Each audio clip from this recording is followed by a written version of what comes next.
Well, hello.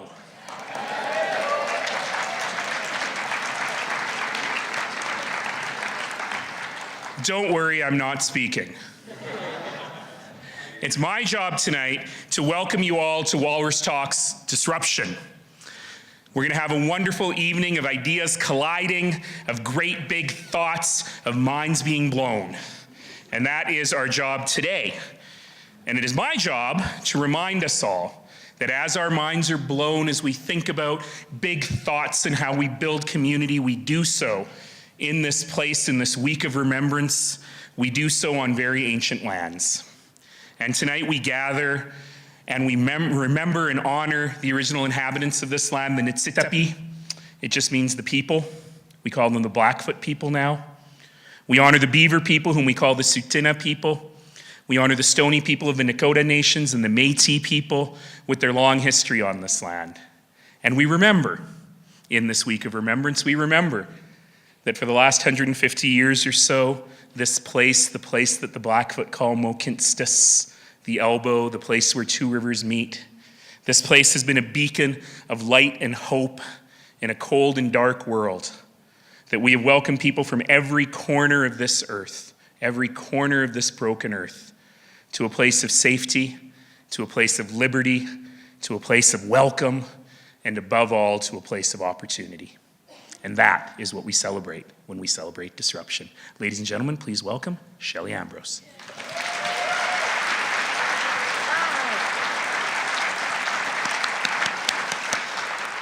Thank you, Mayor Nenshi, power of the purple people. Congratulations on being reelected. Yes. I know how busy you are, so stay as long as you can. We'll forgive you if you have to sneak out. He's wearing purple sneakers, by the way. Awesome. It is true that my name is Shelley Ambrose. I'm the executive director of the Walrus Foundation and the publisher of the Walrus magazine. I apologize for the length of my title. But at the Walrus, we say we are 25 people in a basement, and each of us has 2 jobs. So that is why I have 2 titles. Welcome to Concordia University presents the Walrus Talks Disruption. We're thrilled to be back here at Theatre Junction Grand, here in traditional Treaty 7 territory. The Walrus Talks began here. They were born in this very town, my hometown, in 2007, and in this very theater. So thanks for having us back. Excuse me. As Mayor Nenshi said, this place has a very rich history and also, we believe, a very bright future. The Walrus is all about the future. This little optimistic project called the Walrus was born 15 years ago, so that means our 15th anniversary is next year in 2018. And our goal, our job, is to create forums for conversations about Canada that matter to you. One way we do that is by publishing the Walrus magazine. You know how this goes. Who knows about the Walrus magazine? You've got one in your hand. Put your hand up. Yes. Okay, where are my favorite people? Who subscribes? You, thank you. Those are my people. This is interesting for me. Hands up if you read it in print. Hands up if you read it on your phone or on a screen. Hands up if you do both. Interesting. Okay. So tonight is our 86th Walrus Talks. It means there are over 600 7-minute talkers in the Canadian universe. You will hear 7 of us tonight. For those of you new to the Walrus, yes, we have a magazine. Yes, we have the Walrus Talks. Yes, we have a website called thewalrus.ca. But really what we are is we're storytellers and we're conveners. And on all Walrus platforms, you will find well-told stories on everything from politics to culture, environment to technology, and so much more. Our job is to spark a conversation. And you are here. Thank you for heeding the call. We very much appreciate your presence. The Walrus community, we call them Walry, you know that, you are Walry, have a couple of things in common. So if you don't know the person sitting next to you, I will tell you what you have in common. Walry have a tendency to like to actually think about stuff. It's true. And they also have a tendency to believe that our minds are like a parachute. They work nominally better when open. That is how you can meet your neighbor. The Walrus is not left-wing or right-wing. As you know, a walrus has no wings. We are an independent entity with no single point of view. And in fact, you will often read or hear perspectives that you may not agree with at all, or that you have never considered before. We have an educational mandate, which doesn't mean we're boring, but it does mean that our journalism is fact-based. I never used to think I had to say that, but it is fact-based, real-life human fact-checkers, educational mandate. We're governed by a board of directors. Our board members that are here tonight include Karen Prentice, Chima Nkem Durham, Chethan Lakshman, and from Toronto, Gretchen Ross. We also have a National Advisory Council. Here tonight from that, our Advisory Council, Aretha Van Herk and Tom Jackson. Yes. And we have an Education Review Committee to keep us on the straight and narrow. And Mark McGaughty, our Vice Chair of the ERC, is also with us tonight. So thank you all for coming. Our journalism and our training programs are supported by you, by circulation, advertising, sponsorship, donations, events, and partnerships. No way we could do the work we do without partners like Concordia. We've been working with Concordia for several years now as part of their Thinking Out Loud series. We're always very impressed with their approach to education. To tell us a little bit more, please welcome Concordia University's Provost and Vice President of Academic Affairs, Graham Carr. Welcome. Thanks so much, Shelley, and it's great to be in Calgary. Like the Walrus, we're also an educational institution with a mission, an educational mission, and we're not boring either. But it is great to be in Calgary, and it's great to be here with a room of people who obviously love ideas and love the opportunity to hear what some of the big ideas are about the great challenges facing society. And it's one of the beauties of our partnership with the Walrus that we can participate in this. And I want to thank all of the team at the Walrus for the incredible work that they do to put together this, this terrific series, which really does privilege the values of ideas, the values of facts, in the early 21st century. So thank you all for making the time and expressing your passion for ideas to come out here this evening. And I particularly want to give a shout out to the dozens of Concordia alumni who are in the audience tonight. There are about 1,700 Concordia alumni living in Calgary at the moment. And I think they're here helping to enrich this great city. Now, for those of you who don't know Concordia too well, let me just take a moment to tell you a little bit about the university. We are probably the fastest growing university in Quebec at the moment. We have about 48,000 students.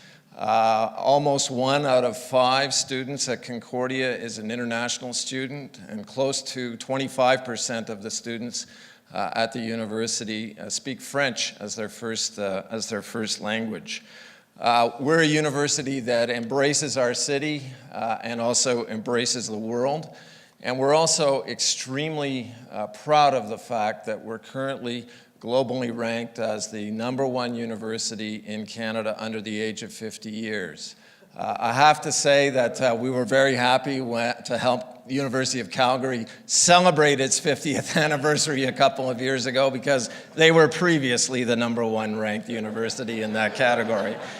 So Calgary's done a lot right, and I think we're doing a lot right too. Students are beating down the doors to come to Concordia, and of course we're very privileged by our location. Last year, one of the global rankings showed that Montreal is the top-ranked city in the world to be a university student, and so we certainly benefit from that. And one reason why it's great to be at Concordia these days is because of the trajectory that our research and research creation activity is on. And I think tonight's topic is a good illustration of some of the approaches that Concordia is taking, not only to address the disruptive changes that are happening in society, but also to be a bit disruptive in our approach to thinking about those societies by trying to bring researchers together in different combinations. Tonight you're going to hear from Shih, who combines engineering and biology in one of the breakthrough fields called synthetic biology, and from PK Langshaw, an artist and research creation specialist in studio arts. But we also do incredible research in the field of preventive health as opposed to medical treatment. We do wonderful research in the field of cybersecurity, which of course is one of the areas of greatest disruption facing not only large organizations and institutions, but individuals as well. So the world is experiencing a very turbulent series of disruptions at the moment. What we're trying to do is position our students to cope with that, to adapt with that, to that, and to help nurture changes that can address the challenges that we face. I have to say also that although universities are often very traditional institutions, disruption is coming very fast to higher education. And at Concordia, we believe that the future is going to be there for the most nimble universities, the ones that can cope with the new digital environment, the ones that can cope with global change. And that's what we're attempting to do. We also think that universities that adapt well to disruption are going to be the universities that are continually facing outwards. And that's part of the spirit behind our collaboration with the Walrus and our desire to be here in the city of Calgary, thousands of miles away from Montreal, because we believe the time is now for universities to engage with communities, to engage with societies in ways that they haven't done before. So I'm looking forward to the evening, and I'm sure you are too.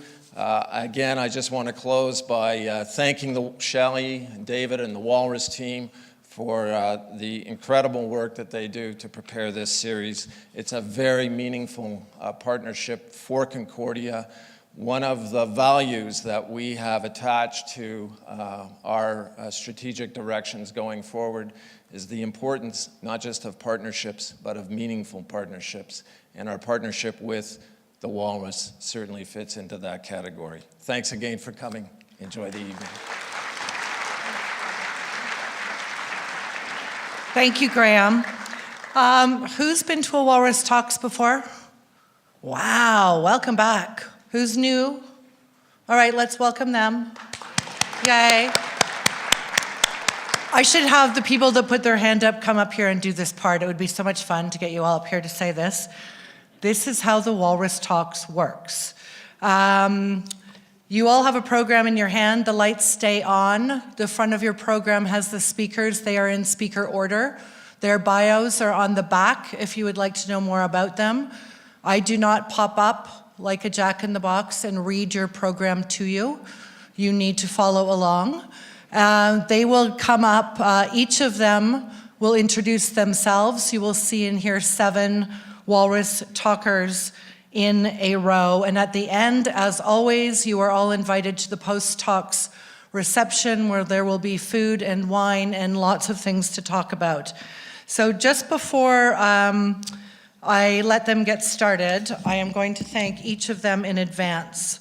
All volunteers having a microphone difficulty. Here comes David Leonard. Never go anywhere without David Leonard. Rule number 78. Thank you, David Leonard. Oh my goodness me. I would like to thank best-selling author and president. What am I doing? Is it all fine? I would like to thank David Leonard. Thank you, David Leonard. And I'd like to thank our speakers in advance. Thank you to best-selling author and president of the Environics Institute, Michael Adams, president of Discourse Media, Gill, directrice, Diverse Lab, and Professor of Design and Computation Arts at Concordia, P.K. Langshaw, Assistant Professor of Electrical and Computer Engineering at Concordia, Steve Shih, CEO and founder of Carbon Upcycling Technologies, Apoorv Sinha, activist and legal scholar Daniel Tuselli, and creative community strategist and educator Michèle Stanners. Thank you all for coming. Let us begin.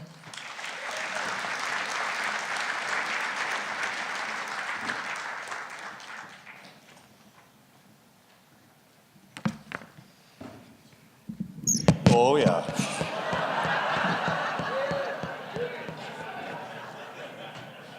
Where's Donald Trump now that I need him? I'm gonna come back. It's still here. Let me get here for you. There we go. Thank you. Well, thank you, Shelley, and good evening, everyone. My co-author and I, the great disruptor, thanks you for showing up tonight. As Shelley said, I'm the president of the Environics group of market research, communications consulting companies, the Environics Institute. I want to thank Mayor Nenshi for, in the green room, providing me unsolicited advice on how the market research and polling industry should improve its methodologies. I have no advice about how to be a great mayor. I think you'll figure that out. Anyway, anything I say tonight there will be no margin of error. This is all fact. It's all 100% correct with no plus or minus 5% tonight. Well, anyway, in midlife, I started to write books. First one was Sex in the Snow. It was not my autobiography. My girlfriends in high school reminded me that I was interesting, but not that interesting, so people keep you in line. I did Fire and Ice, United States, Canada, Myth of Converging Values. I thought I was done with staying alive. I was burying my fellow baby boomers in 2010, when in 2016, on November the 8th, sitting in front of the TV with a glass of Chardonnay in my hand, I was watching the election results in the United States, as were, I'm sure, many of you. I went to bed actually not knowing what would happen. I got up the next morning and found that the good people of Pennsylvania, my cousins in Michigan, and other distant relatives in Wisconsin had done something no one could conceive that they had done. They had elected Donald Trump as President of the United States. My prop will now go here. Holy cow, I guess, is how I reacted. I knew my fellow Canadians as well would be a little bit upset. Polls in Canada had shown that if we had voted in the American election, our first choice would have been Hillary Clinton. Even Canadian Conservatives would have voted for Hillary. Even Calgarians would have voted for Hillary. Even people who knew Ted Cruz, Calgary's greatest contribution to the American political firmament, who now is ensconced in the Senate and represents the people of Texas.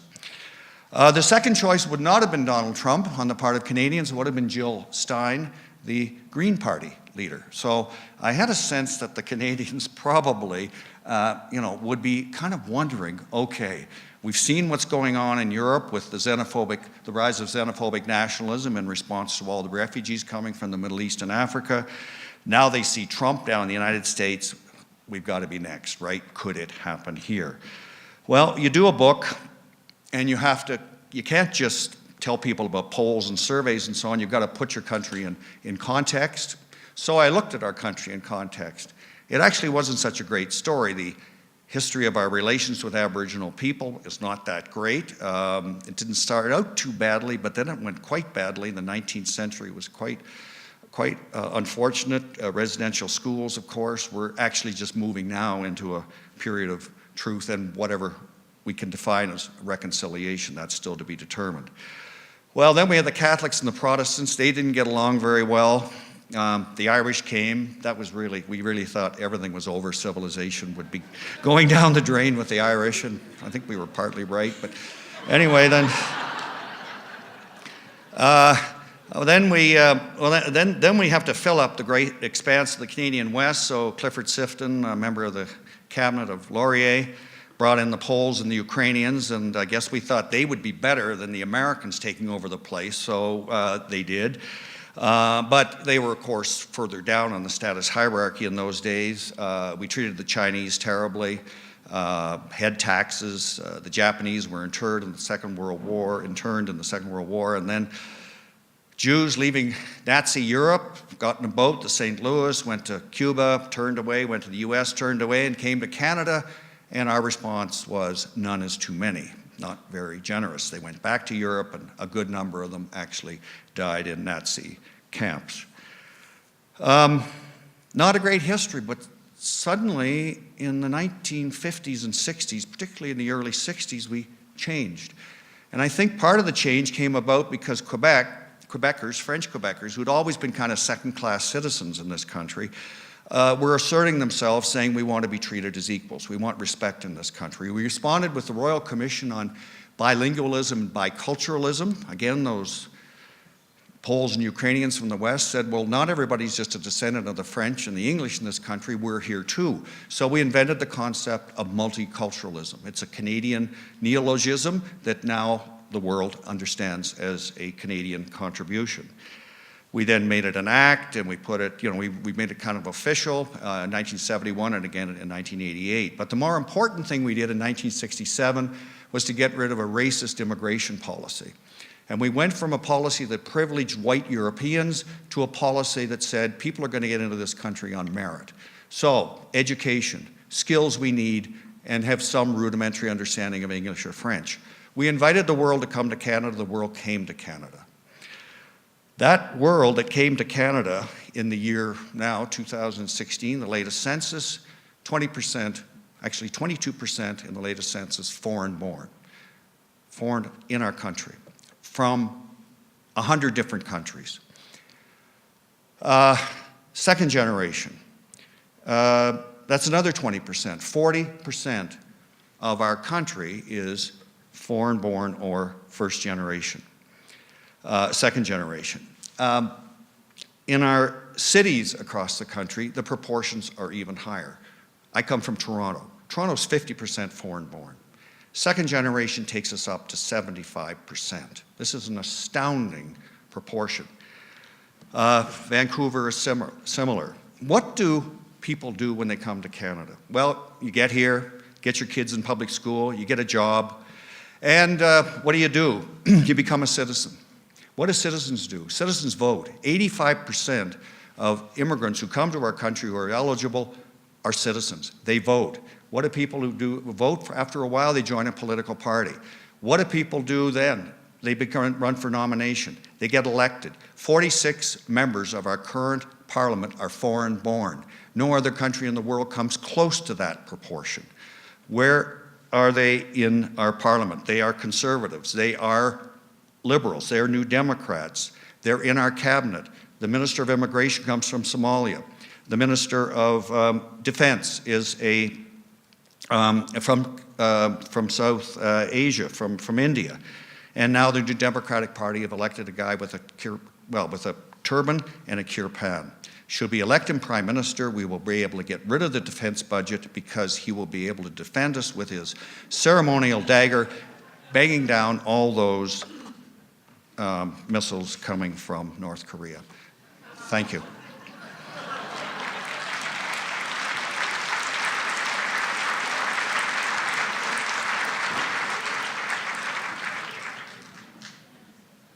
So don't pay attention to that fake news. Listen to me. I'm Ian Gill. I join you from an industry that has undergone some of the most radical peaceful disruptions in the 21st century so far. That's the news media industry. And I'm here to tell you that in my view, the news media industry hasn't been disrupted enough. Here's what we know. In the past decade alone in the United States, annual advertising revenues have shrunk by 63%, or $30 billion a year of advertising has gone from the news industry. Newsrooms have shed 40% of their reporters and editors. A lot of news outlets have closed outright. Here in Canada, more than 10,000 journalists have lost their jobs in that same period of time. our broadcast newsrooms, the more they shrivel, the more shrill they become. Our newspapers folding like cheap tents in a summer tornado, or as witnessed right here in Calgary, your very own Herald, I say a sorry shadow of its former self. But we won't have that problem to worry about for much longer, because newspapers are about to pretty much disappear altogether. This is a graph of newspaper sales per 100 households in Canada over 3/4 of a century, dating back to 1950, when 102 papers per 100 households were bought, to 8 years from now, 2025, it will be 2 newspapers per 100 households. That's what the estimate is. This is a slightly unconventional data visualization of the same statistics. At the tail end, a mere 8 years from now, you'll be hard-pressed to find a newspaper in this country. So cue a lot of hand-wringing and gnashing of teeth about the dire consequences for democracy. The idea, represented here, the idea that without newspapers in particular, an essential pillar of our public infrastructure will crumble to the point that democracy itself is imperiled. But I think that's actually a very lazy idea. It's one that I've been guilty myself of advancing, because it's an easy idea to sell, especially in the time of Trump. So here's a harder idea, a more disruptive idea, and actually here's 2 of them. 1, what if the democracy as currently practiced isn't actually worth saving in the first place? 2, what if most of our media aren't worth saving either, because they are mere handmaidens to a political system that basically doesn't work? Ask yourself, who among us actually thinks that we are well governed? Anybody? He's a plant. Never trust a guy with purple shoes. Never trust a guy with red pants. Who with a straight face can claim there exists in this country, or any other country for that matter, a governing system that comes close to Lincoln's grand notion of a government of the people, by the people, and for the people? I don't offer this up as out of any sense of partisanship. In Canada's recent history, we had Stephen Harper, who led a government so full of self-loathing that it seemed hell-bent on fulfilling Bertolt Brecht's subversive idea that people have lost the confidence of the government has decided to dissolve the people and appoint another one. But Harper didn't quite finish the job, and we ended up electing a new government that is so full of self-love that it has convinced itself it is the people. So in Aeon magazine recently, Nicholas Tampio made a compelling argument that democracy, quote, requires, quote, treating people as citizens, that is, as adults capable of thoughtful decisions and moral actions, close quote. Instead, we mistrust our citizenry and we rely on an epistocracy, or rule by experts. Tampio says, in an epistocracy, a few people make all the decisions and everyone else might as well stay at home and watch television. In a participatory democracy, people exercise their civic muscles and become more thoughtful, involved in community affairs, and passionate about making the world a better place. I think our civic muscles have atrophied in this country. Our fundamental operating system privileges the few over the many, the centre over the margins. In this growing axis of mistrust, our conflict-driven political processes seem uniquely unqualified to accommodate the will of the people. No one trusts the narratives peddled by Ottawa or Queen's Park or Victoria or Edmonton, and no one trusts the media that are echo chambers for conflict and dysfunction. Save the media? What for? Instead, how about turning journalism on its head, which is what we're trying to do at Discourse Media, by taking our model national? What if Canada had media that were optimized for trust, media based on deep listening, media whose fundamental role was deep community engagement, focused not just on systemic problems that divide us and force us into citizens that have and have not, but on solutions to those problems, solutions that our politicians cannot ignore? What if we had media that valued collaboration over competition, cooperation over conflict? Media that uncovered truths, inspired action on the part of our citizens where they live, and that demonstrated by example that we really are a piece of civic infrastructure that serves the public, that the public trusts, and that the public is willing to pay for. That's the company Discourse is building, and that's what we're asking of the public, to pony up money directly for good journalism. No ads, just reporters who work for you. Our audience research shows that globally that's exactly what's happening. Everyone from big brands like the New York Times to media startups in Europe and Asia, audiences are paying for stories that matter. In journalism's brave new world with no advertisers or hedge funds owners to please, we can privilege people whose stories and struggles we don't usually hear. We can champion the needs of communities that are left out, and we can find solutions based on the ingenuity of an engaged citizenry rather than leave it to the experts to fail them as often as not. My bet is that our national narrative is ripe for disruption, that if we listen to and report on what Canadians actually want from this confounding confederation, the picture of what it means to be Canadian will change beyond recognition. It might take another 75 years, but imagine a country of engaged citizens for whom not just storytelling, but truth-telling is the essential qualification for public life that they demand of their so-called leaders. I imagine, for one thing, that a future Canada might draw heavily upon the wisdom and the stories of Indigenous peoples whose place in this country we've spent most of our modern history trying to erase. For Canadian media, there is no useful future in continuing to spin the fiction that is our skewed narrative of Canada today. Well, there's no business model in it anyway. But maybe, just maybe, journalism that is centred on deep listening and powerful truth-telling might speed the plough to another place, a place that John Ralston Saul calls a fair country. That's where I want to live. That's a place I want my kids to inherit. Thank you.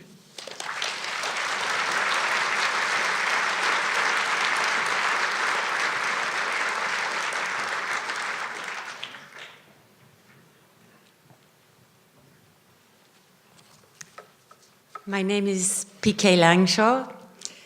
I would like you to very quickly visualize an animal or bird that you love, perhaps a companion species or therapy animal, one that you have lived with, romanticized, or one that has worked for you. Now think of a second animal, one you are afraid of, a pest, bothersome, and again, one you have experienced, perceived, or studied.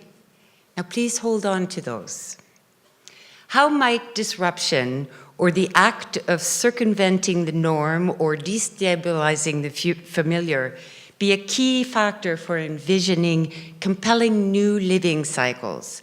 And what might designing beyond the human-centric view change in radical and positive ways our individual and collective patterns of being and behaving in this world?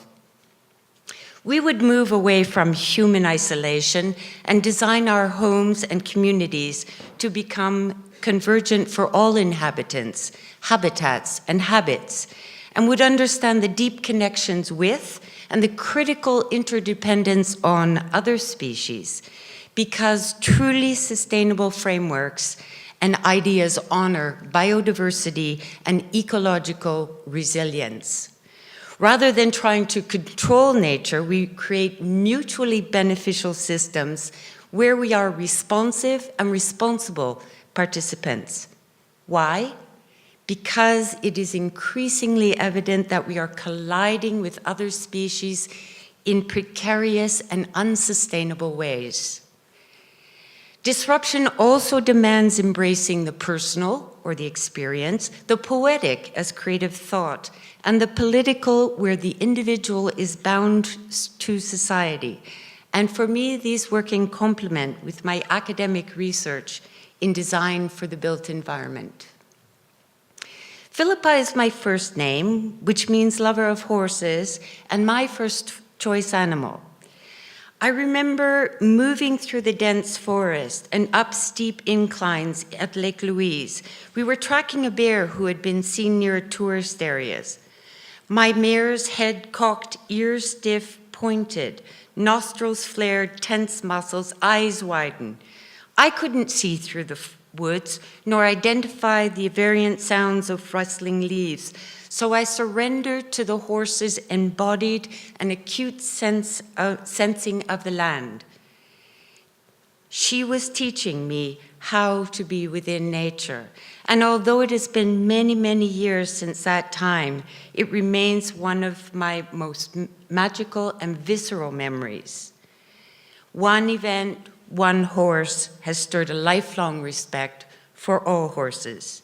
And these profound moments are described by the late environmentalist David Fleming as encountering another being when the muntjac deer he was studying turned towards him and met his gaze.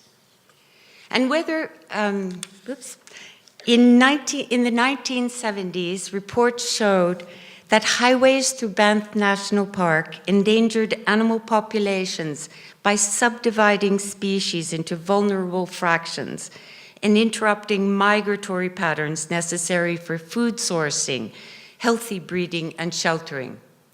Roadway accidents and earned injury cost billions in insurance claims, so it became clear humans needed their migratory paths, but so did animals.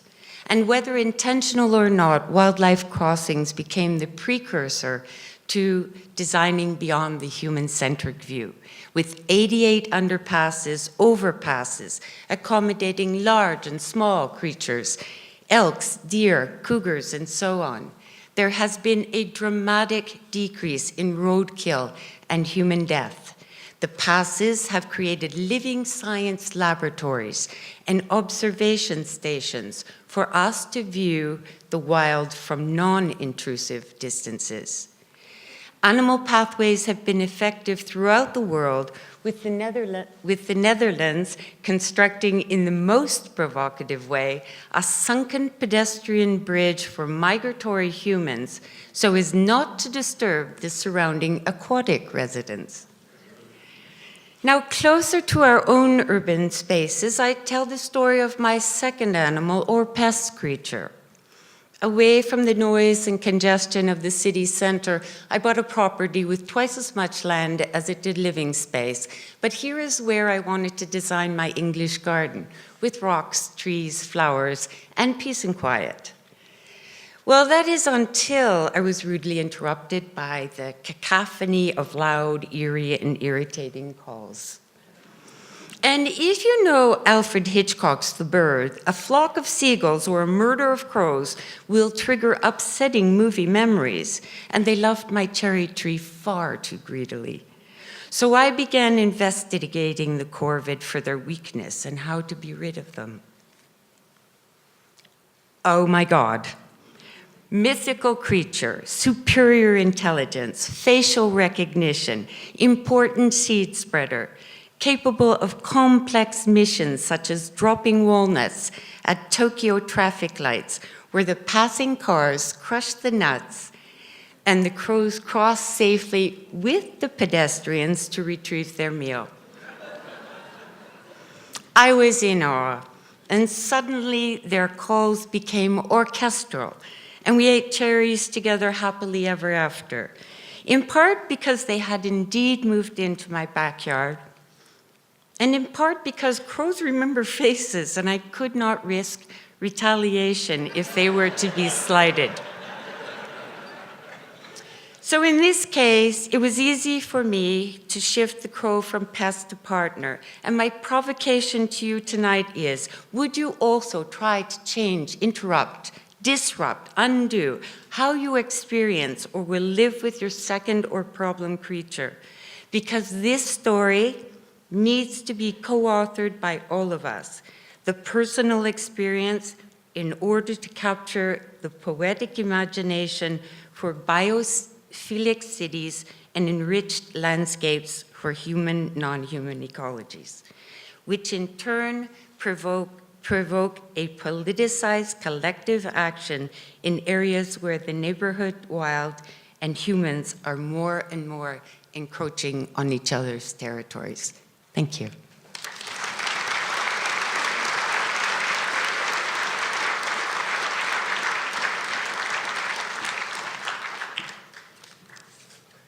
My name is Apoorv Sinha, and I'm from Calgary, I think, along with a few other people here. We emitted 36 billion tons of CO2 last year, and it was pretty much the same number the year before that and the year before that. But most of us don't spend our time thinking about anything in billions. So to give you some perspective, consider this. If you took the weight of every single human being on the planet, there's 7.6 billion people as of yesterday on Wikipedia, the weight of every single human being, and then you took the weight of the CO2 emissions from just last year, the weight of the emissions from just that 1 year is 100 times more than the weight of every single human being on the planet. Now consider the consequence. CO2 isn't H2S, as some of the oil field people here would know. It's not a sour gas, it doesn't kill people, it's odorless. But it is the second biggest contributor to the greenhouse gas effect, which is warming up our planet at rates that we haven't seen. The first is water vapor, but Mother Nature has a good way of recycling water. We have lakes and rivers and vast oceans that constantly see rain along with our land, and so the water doesn't stay in the atmosphere for huge amounts of time. But CO2, once you emit that gas, stays in the atmosphere for decades, over 80 years. So it's not something that you can repair quite easily. Now, whether we believe in climate change being man-made or not, we should all agree that CO2 and excess CO2 in the environment is an issue. Just like we should all agree that whether we believe in gun control or not, being shot by a gun will hurt and probably kill someone. We should also consider that this argument and the dichotomy between these two facts is the reason why CO2 always loses attention in the public narrative. We think about history and we remember people like Hitler that killed thousands of people. They killed people with guns, with swords, with knives, bombs, and basically everything they had at their disposal. And the reason we remember them, we remember these supervillains, is because their impact was there to see immediately. Those people died right away, within minutes, sometimes days, sometimes weeks. CO2 takes a long time to start killing its people. It takes decades. And so in the age of Instagram and Facebook, I'm almost convinced that if Hitler lived today instead of in the 40s, we'd be horrified even more and we'd be moving at a rapid pace to arrest his vile speed instead of trying appeasement. But CO2 does exist in our age today, and we don't. Consider this. If instead of using shooting squads or concentration camps, what if Hitler recruited the biggest infrastructure firm, the biggest engineering firm in Germany, and started installing lead pipelines across Europe? And instead of killing his people right away, he waited for decades for that lead to start leaching out and killing kids 20, 30, 40 years later. You'd be offended by both, as would I, but I have a feeling that one of them is not as great a tweet as the other, at least not in the time being. And that's really the essence of the issue. Supervillains that are patient, especially patient like CO2, are boring. They don't question your morality or challenge your morality in the blood-boiling avatars of evil like Hitler or Saddam Hussein. They take their time, they wear you down. And CO2 does that really well.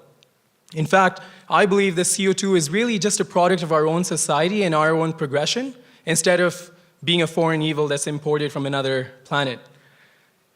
Since the 1800s, humanity around the world has gone through a rapid rate of industrialization. It's created a livelihood and a quality of life for people around the world that is definitely a positive change. But with that has come unabated pollution levels that have only accelerated in the last 200 years. And so we find ourselves today, in 2017, at a place where we have to reverse and undo 200 years of pollution that has only grown in less than half the time to make sure that we have climate change that we can actually manage by 2100. It's important to keep that in mind because it's only 20 or 30 years ago that climate change and the impact of CO2 on the environment even became a part of the public narrative. It's all very new. 3 years ago, I founded a company here in Calgary called Carbon Upcycling Technologies, and what we found is that the CO2 is actually a villain that can be turned. It's not as movie-worthy as if you got Hitler to change his heart, but it's quite interesting nonetheless. In fact, what we found is, instead of emitting CO2 into the atmosphere and into the breathing air that we breathe every day, we can instead convert it into solids, like this prop here. This powder here is about 20% CO2. And what we found is that this can be mixed into materials that we use in our society every day. Materials like concrete, like plastics, like adhesives, even our roads to make them more freeze-thaw resistant and make them better in the winter. And in each of these instances, this material not only sequesters CO2, but actually makes our society better. If we think about turning CO2, probably the most impactful application that we have found is that you can actually take some of this particle, impregnate cancer drugs like doxorubicin onto them, and deliver them into the human body to target cancer more effectively. Incidentally, what that means is you can, because of its low toxicity in the human body, you can take high loads of this material and aggressively cancer tumors that otherwise might be too difficult or too far gone. Just think about that for a second. A pollutant gas like CO2 being used as a part of a cure for cancer. I think patient supervillains do have one weakness. They allow us enough time to maybe use that time wisely and overcome their devious plans. I believe CO2, in a sense, maybe offers a solution to its own challenges. Humanity has advanced through a lot of ages. Our modern history started in the Stone Age, and through the copper, the iron, the Bronze Ages, we're now in the Information Age. And through each of these progressions, we've been able to learn and improve the quality of lives of all the people that have come to our world. But that has also come with challenges, and some of these challenges we're able to resolve quickly, others take decades of patience and diligence. T.S. Eliot said, "We shall not cease from exploration," and at the end of all our exploring, we find ourselves back where we started, only to know the place for the first time. So I take my talk back to CO2, with both its magnitude of emissions as well as its potential place in society in mind.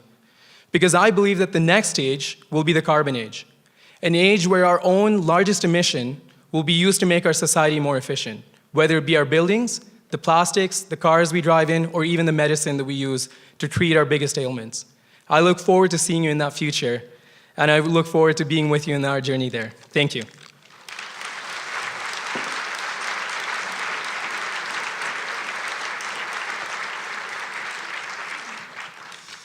Good evening. My name is Steve Shih. Cancer. It's probably the biggest C in this room today.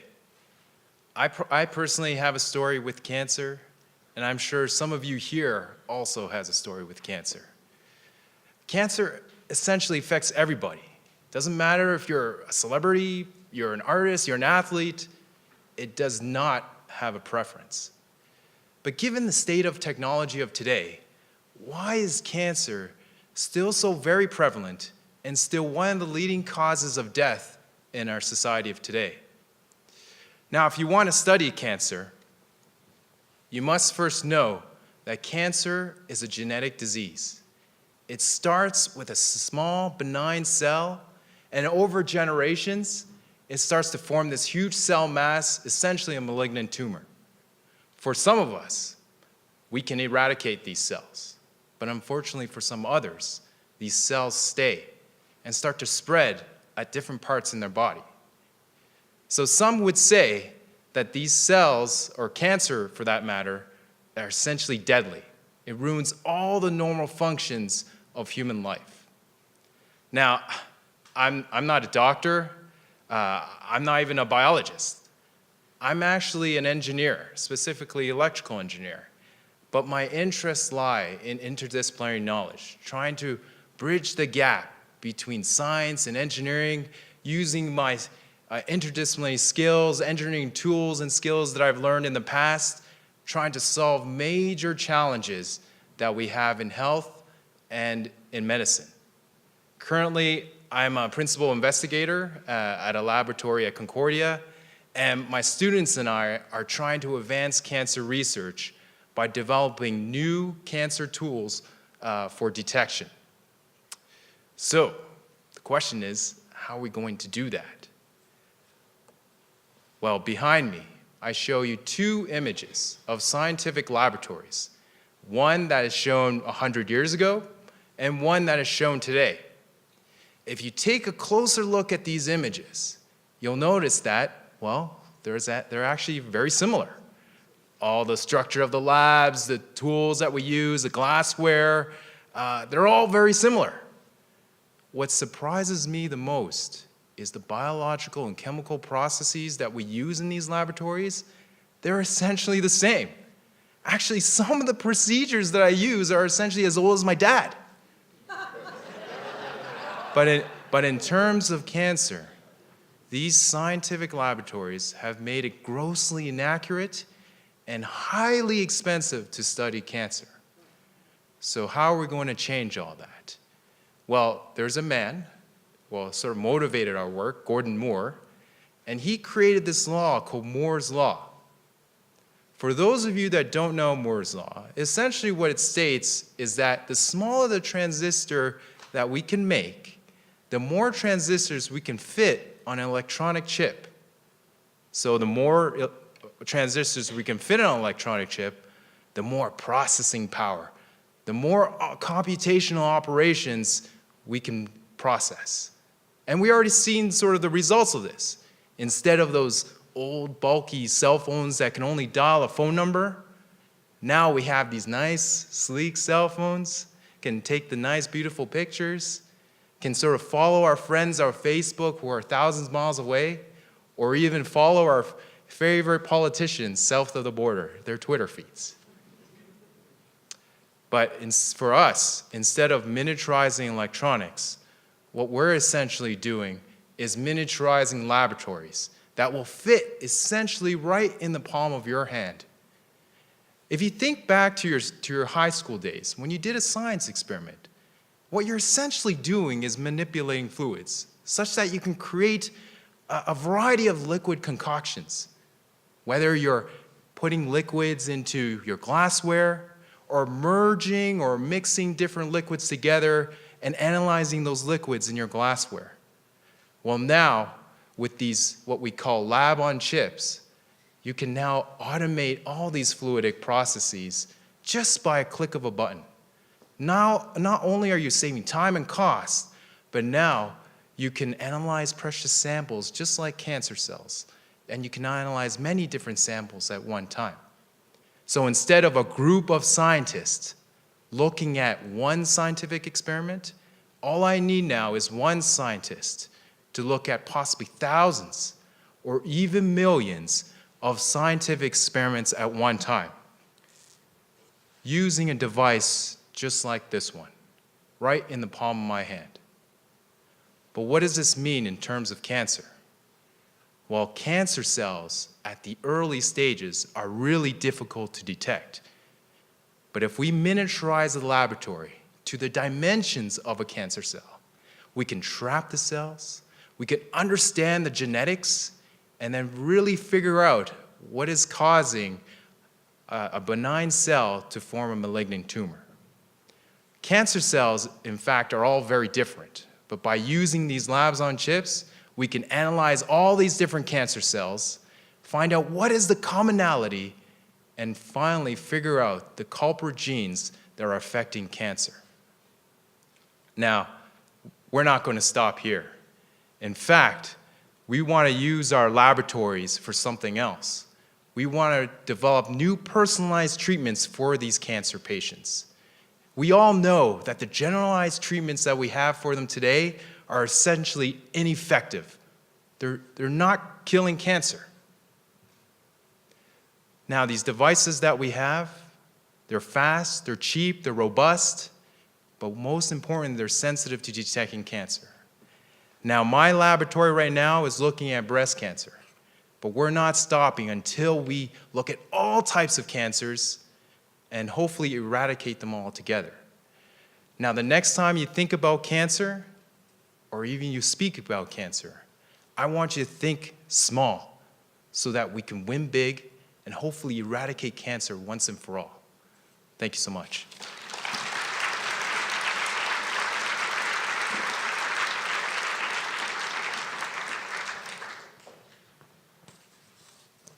I feel really dumb now. I should have gone before you two.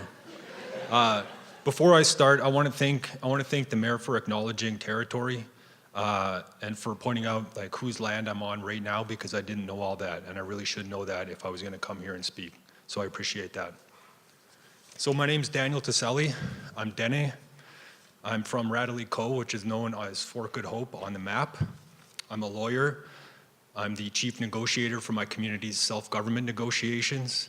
I'm the chair of the board of the Water Protector Legal Collective, and I'm also on probation. It's true. I was charged by the state of North Dakota with felony reckless endangerment and 3 misdemeanors in September of 2016. And this was for direct action that I engaged in as part of an effort to stop the Dakota Access Pipeline. And that's what I want to talk about. I believe I was referred to as a legal scholar. I'm more of a reluctant participant in the wage economy, but direct action and actually asserting Indigenous sovereignty, climate justice, environmental justice, that's what I'm passionate about. That's what I enjoy doing. And so that's what I'm going to talk about tonight. So most people think when you get arrested for trying to stop a pipeline, it's because you chained yourself to equipment, and that's not true. We don't use chains. It'll be way too easy for the police to cut. So instead, we use a steel tube or box. We call it a lock box. You put your arms right in there, so that when they cut you out, they have to be careful to not cut off your arm. Hopefully, that's not legal advice. At your own risk. So the goal with that kind of action is to hold space for time. You're disrupting construction for as long as possible. And that's a physical intervention at a physical point. It's, we refer to that as a point of destruction, so that's where they're actually digging up the earth. So that's the same kind of tactic could be used at an open pit mine, logging operations. And there are other points of physical intervention. There's a point of production. That would be factories, bitumen upgrading facilities, oil refineries. There's also the point of consumption.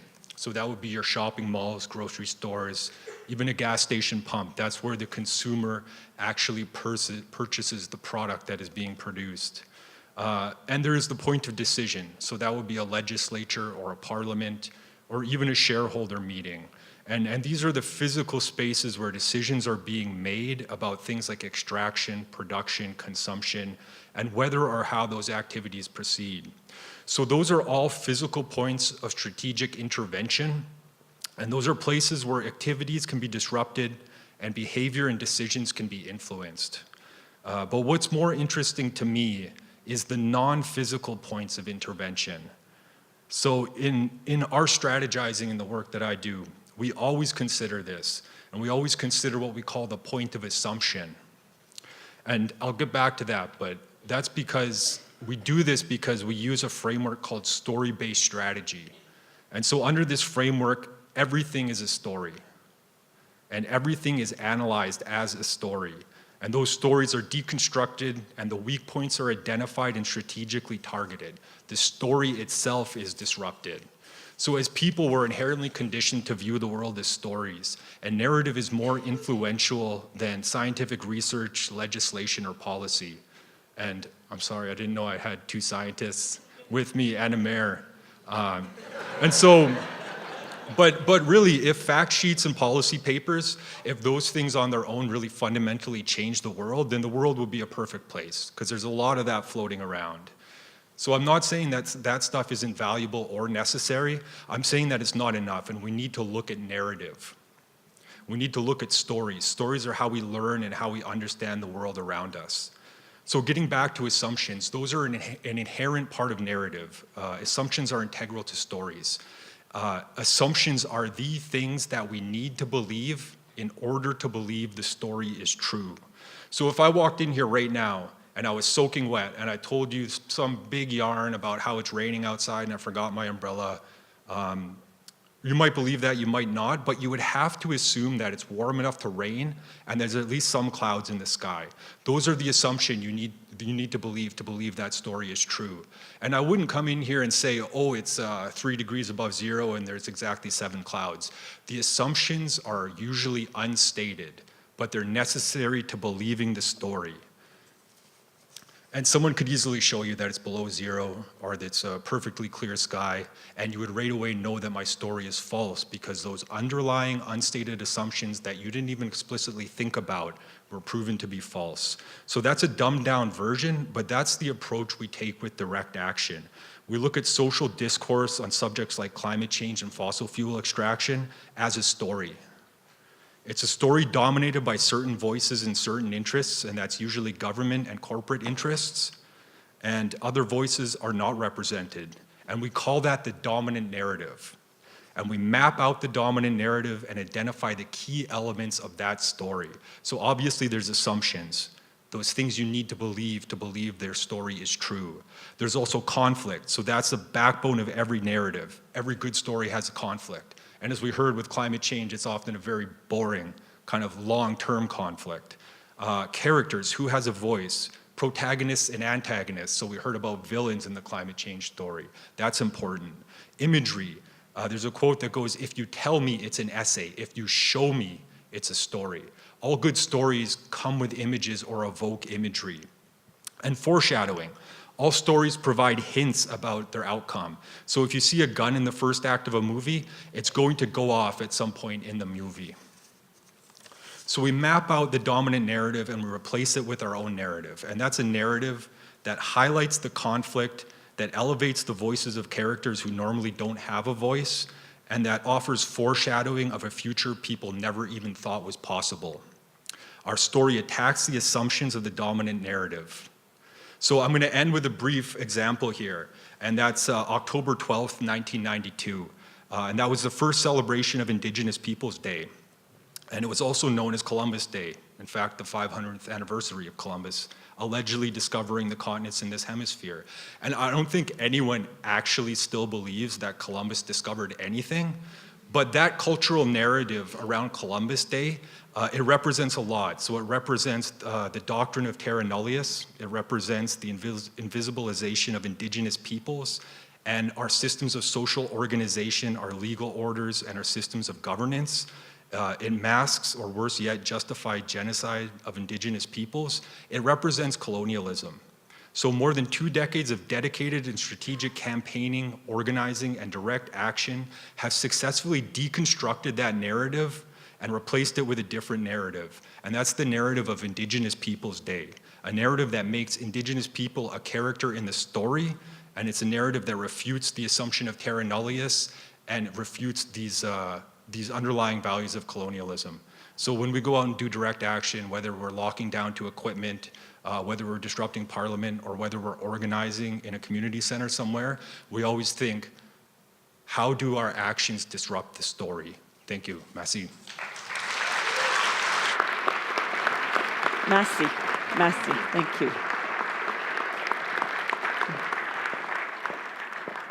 Good evening, everyone. I'm Michèle Stanners, and as one of the many creatives in this city, in this room, I'm often perplexed by how so many citizens and politicians still view the arts.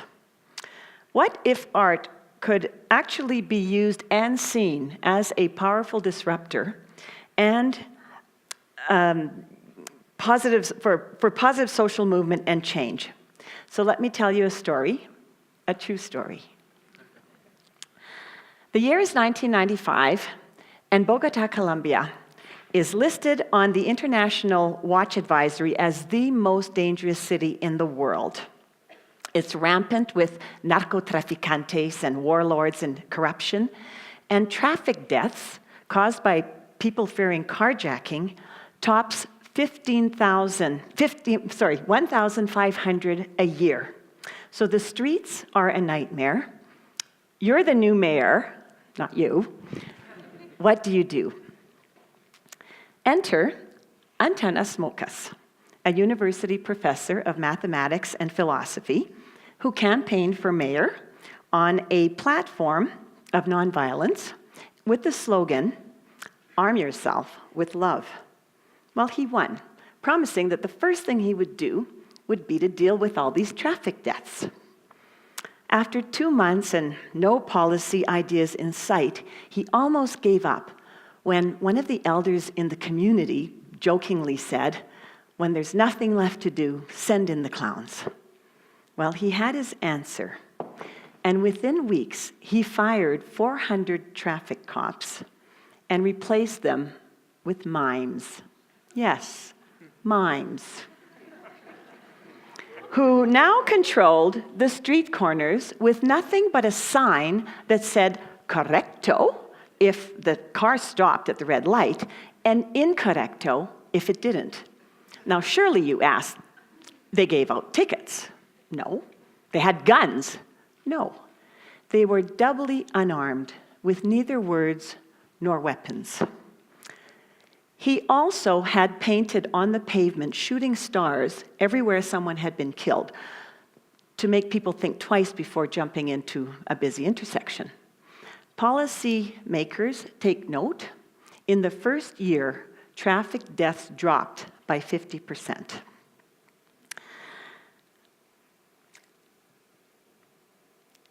Antanas was creating what he called a cultura ciudadana, a citizenship culture, which was fertile ground for him to then introduce a voluntary disarmament program aimed at reducing the percentage of murders that were committed by guns. And as a result of City Hall's campaign, "Let all guns be at peace for Christmas," the homicide rate dropped drastically in just 10 years. What did he do with the weapons? They melted them into spoons, and they gave them to thousands of disadvantaged children, with each spoon inscribed with the words, "I was a gun." This artist mayor preferred to see himself as a pedagogue and his city as a large classroom. He realized that he had very little time to address a societal problem that had reached crisis proportions, and he understood the transformational power of an intervention that is artistic in nature, and how art enlarges the repertoire of conceivable actions, and how it acts as an acupuncture point to spread through the whole system. And he understood how art moves people from apathy to empathy. Pedestrians who were used to rushing around, scared, not trusting anyone, would arrive at an intersection to encounter not large, heavily armed police officer, but a clown. And one that appeared to have the situation under control. The clown evoked an unexpected emotional reaction, and we know that there is never lasting change without emotion. Artists are disruptors by nature. They are truth tellers, and they are the augurs of the future. Picasso shocked humanity into revulsion of the Spanish Civil War with his Guernica. And when he unveiled his portrait of Gertrude Stein, it was totally panned by the critics, who said, "Oh, it doesn't look at all like her," to which he quipped, "Oh, don't worry, it will." True story, true story. So let's come back closer to home. Here in Olympic Plaza stand the famous 5 statues. So at the turn of the 20th century, Alberta jurist Emily Murphy was infuriated that she couldn't be elected because she was not legally a person. So she organized a movement, and with 4 friends and with teas and parades and songs, on October the 18th, 1929, that changed for all Canadian women. And 70 years later, Calgarian Frances Wright was behind the creation of these 5 big, beautiful bronzes, who remind us and invite us to sit among them and celebrate these disruptive change makers and champions of human rights. Another pedagogue artist, Michael Green, in 2012, when Calgary was named Canada's cultural capital, took on the biggest challenge of his shortened life to help Calgarians better understand their shared history with the nations, the 5 nations of Treaty 7. How else but through art, a powerful, large-scale, and disruptive theater production that continues to inspire new initiatives. One of these is the Common Ground Dinner Series, which a group of community leaders launched last spring. The classroom, 80 influencers from our Indigenous and non-Indigenous communities. The disruption, inviting an artist, a painter, a poet, a photographer, to manifest a shared hope for the future through the Indigenous way of knowing and understanding the land. Ever ask yourself, does the land have rights? Well, we did. By exploring such themes as land and the law, land and medicine, land and energy, the statement of hope that emerged from our land and education table was, when education is balanced with play, creativity, and freedom, we are wisely aware and life is good. We now have a curated collection of extraordinary art, and we've inspired 80 ambassadors of reconciliation. Imagine our city with a cultura ciudadana grounded in the arts. We would be more connected than divided. Our leaders would recognize art as a public good and a powerful disruptor for positive social movement and change. And our collective humanity would be forever expressed by artists. I end with the words of William Carlos Williams. It is difficult to get the news from poems, yet men die miserably every day for lack of what is found there. Thank you.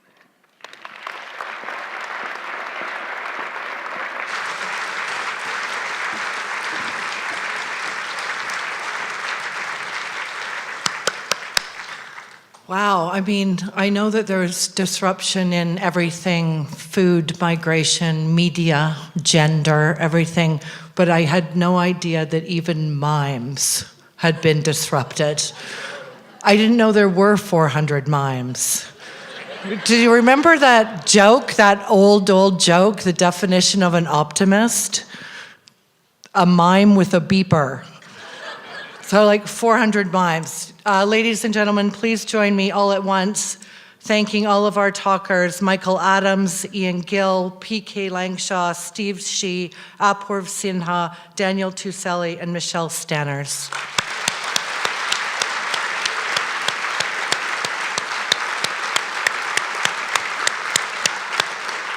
Thank you all.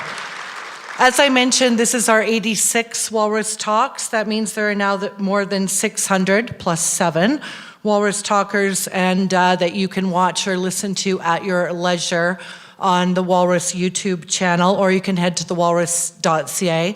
At thewalrus.ca, you can also subscribe to the magazine. Remember what Daniel said, stories are how we learn and how we see the world around us. So you need to subscribe to the Walrus. It's actually easier to do that tonight. Right out there at the table, visit Blair. She'll give you a really, really good deal. And if you subscribe, she'll also give you a Walrus sticker, which is really worth it. The sticker is awesome. You can also sign up for the Walrus Talks up there. Visit our friends at Shelf Life Books, your independent local bookseller. They have Michael Adams' new books and a couple of other books that you can buy, and if you're nice to Michael, I'm sure he'll sign it for you. He can also do the other 7 minutes of his 14-minute talk. He knows what I mean. I want to thank everyone at Concordia, Graham Carr, Alan Shepard, Sammy Antaki, Philip Beauregard, Joanne Pelche, for your incredible support and this ongoing series that we love to do. I would like to thank our awesome national partner at Shaw. Chethan Lakshman is here from Shaw. They are a national partner in the Walrus Talks, along with Shirk, Inspire, AMIA, and Aeroplan. I'm going to hold the audience in the room for a moment while we let our speakers, please, and Mr. Mayor, stand up and go to the reception first. Go. Yay. Go. Okay. We do this so you don't trap them in the front row. You will be able to see them at the reception. They will all be there. Donors. There are some donors in the room here. As you heard tonight, paying for journalism and stories is the way of the future. And we have people here that already do that. I see the McKeggs. I see Jeff Kovitz. I see Mary Rose DeCoque. I see Chathan and Heather and Karen Prentice and Gretchen Ross. This is dangerous because I'm going to miss somebody. But if you are a Walrus donor, please find me at the reception. I'll buy you a drink. And it would be nice to see you in person. I would also like to say hello to Sarah Palmer, who's here from the Chalkers Foundation, our founding donor. We also see some folks from Suncor, Bennett Jones, and RBC that are awesome corporate supporters of all things Walrus. So please, all of you, join us at the reception. Even the Irish are welcome. Go right up to Michael Adams. You can visit Blair, you can donate, you can subscribe. There is food and there is drink. You can meet my parents. There's my mom and dad. Hi, Mom. Hi, Dad. You can meet my parents. You can meet the Walrus event team, David Leonard and Blair Elliott. And you can merge. You know, as PK said tonight, you need to merge with an animal. The walrus is right here. You can merge with the walrus. Thank you all for coming. Thank you, Mayor Nenshi, for welcoming us. And good night and safe home.